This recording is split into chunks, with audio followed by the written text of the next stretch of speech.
Mala action star sa unang tingin pero Miss Universe pala by heart ang peg ng newly hired bodyguard ng mga lola sa kaliserye ng Itbulaga.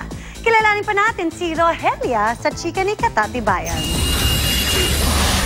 Rogelio!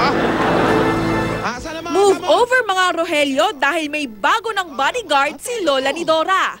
Matipuno pero bago siya na-hire sa pwesto.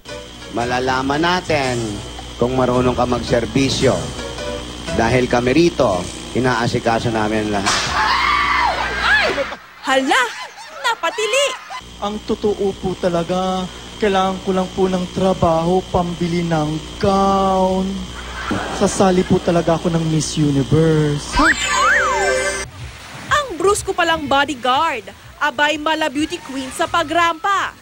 Si Rogelia o si Non Loresca sa totoong buhay. Likas talagang komedyante. Bata pa lang ako, pangarap ko na gusto ko maging artista. So, nag-upload ako ng mga funny videos ko. So, doon ako nakilala ng tao. Tubong mas bate si Sinon na dahil sa hirap ay napilitang makipagsapalaran sa Maynila. Nanirahan din si Sinon sa Pasay at Payatas bago kinupkop ng kapatid sa London. Nang makaipon, hindi niya kinalimutang tumulong sa kapwa. Kung anong meron ako, gusto ko matulungan din ng ibang tao.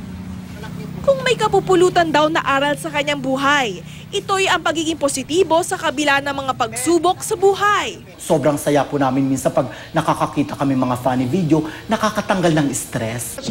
At ang pagpapatawa ni Sinon, isa sa mga kaabang-abang sa kalisere ng Itbulaga, lalo na ang kanyang estilo ng pagboboxing.